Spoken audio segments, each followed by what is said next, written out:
The Kenya4Resilience Consortium project aims to secure livelihoods, increase learning and innovation, and generate understanding of the connections between conflict and resilience. Samburu and Tana River counties face unique challenges, drought and flooding respectively, disasters that devastate families through the regions. Over the last 3 years, K4R has been fulfilling the consortium mandate and building resilient communities.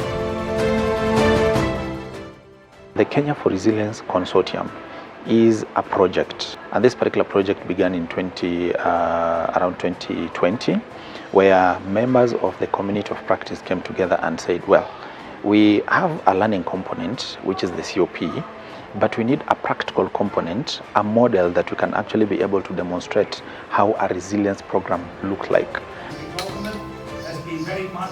Funded member organizations came together and they were able to design the Kenya4Resilience Consortium project, and then it was given to 4 members to be able to implement. So we decided that Salvation Army will actually implement in Samburu County. International Aid Services Kenya would implement now the practice in Tana River County. LPI will actually mainstream peace and conflict among the 2 projects, and then CMA, Children Mission Africa, will actually be the lead. The rest, that is ADRA, PMU and ERICS, would actually sit strategically for leadership. So the role of the Life and Peace Institute within the consortium was to support partners in conflict-sensitive programming. So with implementing projects in conflict-prone areas, it's important for us to be able to understand that any action that we have becomes a contributory factor to the conflict dynamics in an area. The consortium is a practical component of the Kenya4Resilience. The learning, the resilience enhancing models that we have, and the results that we harvest in these particular areas we are implementing, we usually now take them and use the Kenya4Resilience Community of Practice to be able to share those with the members. The consortium looks at empowering individuals and even groups at community level to address all the 7 capitals of building resilient communities.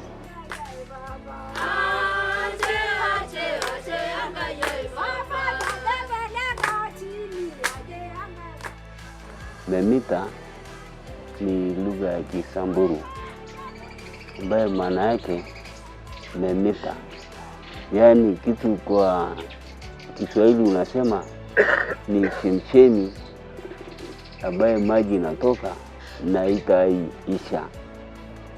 Hii project ya K4R na huwezi fikiria kabla hawajakuja na saa hii, huwezi compare wakati hawajafika hapa. Hii shamba ilikuwa hakuna, ilikuwa tu pale niko na mamiti kiasi kama 100 na ninafunika magunia hapo wakati ya hiyo mwezi 10 ya jua, na maji naenda kubeba kwa laga.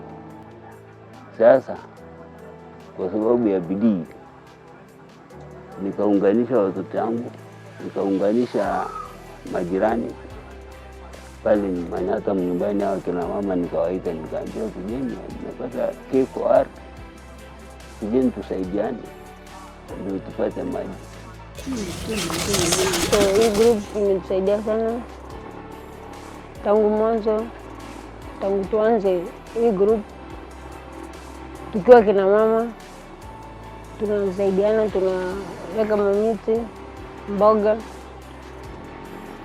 tunapata at least chakula ya watoto. Wamama wakikuja wanafanya kazi, wakimaliza tunaenda na mboga, wanaenda wanapikia watoto.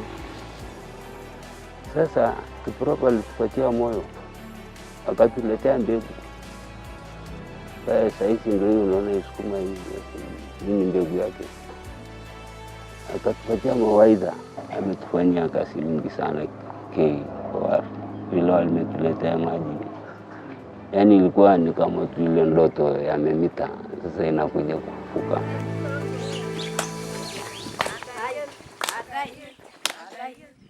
For us K4R, one of the four main components of resilience is having alternative sources of livelihoods. We are transitioning them from pastoralism to agro-pastoralism. So we are introducing another livelihood to them other than pastoralism. So to that extent, we have had agriculture that has been incorporated majorly in this project. We have had poultry, we've had beekeeping, and we've also stocked goats for one group. Hii safari ya shamba letu kimelete kitu kubwa sana. Imebadilisha maisha yetu kama wamama, na tangu tuanze na Salvation Army K4R imetupatia masomo sana, na ndipo tukaanza kutengeneza maneno ya shamba, tukakuwa na hii mimea ambao tunafanya kwa kuweka magunia kwanza, kitchen gardens. Tumeelimika sana. We also did an assessment of existing groups and just to understand what those groups are doing. And we were able to ride on those existing groups rather than to create new structures. It was great to see in a very dry and rural area as well, people managing agriculture, and they were able even to appreciate for what the project has done to them. One of the impacts has been actually exchange visits, where we have taken farmers from one county to the other just to go and learn on what the others are doing. Tulienda Muge na tukaona mahali tuseme mawe ziko. Pia hawa udongo yao ni mawe tupu, lakini wameiweka mshanga juu na kuweka mbolea. So tunaona pia iko na hiyo kwetu tunaweza fanya pia vitu zingine, lakini sisi tuko na bahati, tuko na udongo ambao ni udongo ya yenye rutuba. Ya kwanza tukiuza sukuma, tukiuza hatukuli hizo pesa, tunaweka kwa account, na pia tuko na ile mpango sasa ya kuku, na tukiuza mayai tunaweka tu hiyo account moja. Tukiuza mahindi, kwa sababu saa hii hata iko karibu kuuza mahindi, tunaweka tu hiyo account. Ametufunza mambo ya shamba na pia ya kuku, na ametuonyesha ya kwamba kuku haisi malisiwa na jirani, na hata shamba ukijaribu kabisa, shamba pia itakuwa tu, hata kama jirani iko namna gani. Kama tu utatumia tu experience yako ama ile masomo yako ulipewa, sukuma kama hii, cabbage, nyanya, hizo kidogo kidogo, hizo kabisa tunaona tumepata kabisa masomo hizo. In Tana River we have sunken beds. So in those beds we are actually able to plant and harvest when the soil is still retaining water. Pale mwanzo tulikuwa tunatarajia tu floods zikuje hivyo ndo tupande ama tutarajie tu rain. Hatukuwa tunajua hizi mafunzo hizi. Kuna hizi mbinu za hizi wanazitanga sunken beds. Hizi huku sisi tunasema ni boxes. Tunapanda pitia zile lines. Ni vizuri kwa sababu utajua box moja inatoa lenzi ngapi. Walituletea mataalamu wa maofisa wa agriculture, wakatuletea hapa, wakatufundisha mbinu nyingi sana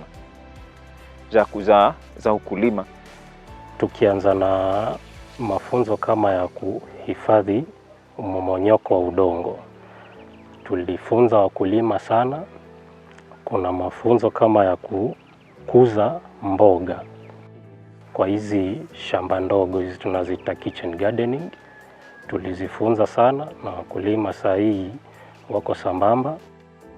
Tuko na imani na ili shirika zaidi, kwa sababu pale tumeanzia, pale tumefikia saa hii, kuna imani ya kwamba kuna mazuri yako mbele yetu. Kitu ambacho kimenivutia, nilijua mengi. Sababu nilifundishwa mambo ya basin nikajua, tulifundishwa mambo ya kutengeneza mbolea za kienyeji tukajua, tulifundishwa dawa za kienyeji za kienyeji zenye kama nikipanda hii pojo hivi naweza kutumia ili wadudu waende. Baada ya kufunzwa mambo ya vyakula bora, sisi tulikuwa tunakula tu, hatuelewi kama tunafanya nini. Lakini baada ya kufundishwa ndio tuna balance. Kama nikila hivi itakuwa hivi, nikila hivi itakuwa hivi, ama mtoto nikimzaa nitamfanyia hivi. Ndio sasa tumefunguka akili zetu zikawa tuna balance vyakula. Zamani hatukuwa na saving, lakini tunashukuru shirika ya IAS ikatufunza VSLA. Yaani VSLA ni saving ya kijiji. Kwanza inatakana watu mjuane, watu watoke mahali yenye wanajuana. Hii VSLA itatusaidia sana sana. Kuna wakati kama huu wa kulima, pia mwanachama anaweza patiwa pesa anunue dawa anyuzie mimea. Kuna fees. Kuna wakati wa mafuriko pia mtu anaweza patiwa emergency, yani apewe pesa kidogo ajikaze siku 2-3. Sasa wengine kuja kukopa nipe kilo ya viazi, kilo moja nende kapikie watoto.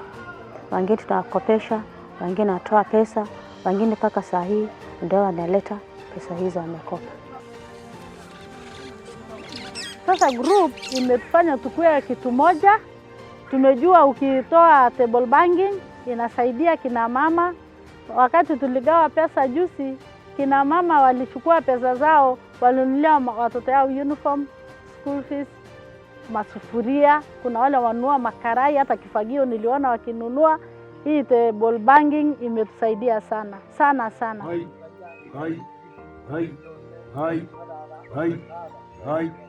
So you always have to ensure that every intervention of yours, no matter how small it is, does not cause conflict, and it does not have to be violence. We have been able to partner with the Salvation Army for a peace dialogue with the Morans, and that was in May last year. And from the LPI perspective, it was to understand the challenges that the Morans are facing. Most of the time, Morans are often labeled as outliers. They're not seen to contribute to society. The Morans also voluntarily surrendered 4 guns, which was also a byproduct of the engagement because it was also in line with the national disarmament process. By that time, when we started bringing the warriors on board, they also started coming back to the community and giving back to the community, because we have some of those warriors started doing business. When you're thinking about humanitarian peace building and development, this particular actor is not considered in any of those nexuses. When you're thinking about development, nobody thinks, oh, we need to do this because the Morans are the vulnerable ones. Nobody thinks about projects which would support this group. And so with a peace building lens, you realize that everybody has a stake in the community and everybody has a part to play in the transformation of society. Whenever there is a disaster that has stricken and we feel that it may regress our groups or the communities that we work with, we go in with humanitarian support. We go in to support them with food items. We support them with medical items. We support them with mosquito nets just to be able to prevent the impact of floods, for example, in Tana River, and drought in the case of Samburu. And this is now addressing the humanitarian arm of the triple nexus. We are looking at how to transform conflicts, but these same relationships are needed for you to be able to support in farming, to support in development of drilling, knowing the best place to set up a farm for the community, set up hospitals. We have been able to talk to our CSOs and even partners, capacity build them on the adaptive management strategy that just enables them to adapt to the situations that come in. The shift in this program from output-based, where we are looking at trainings we have done and checking and all that, to so what? Moving beyond that. And that also starts from the designing, because we use the outcome mapping, outcome harvesting approach. That has been really powerful, and I would really encourage any development partner thinking about resilience and thinking about program, especially in this particular time, that those would be some of the best practices. And we actually plan to upscale the learnings and the lessons that we have learned on the ground. We've been encouraging members to actually form different consortiums. And what we are telling them, you form under Kenya4Resilience. We invite you to commit to building resilient communities with us. Join the community.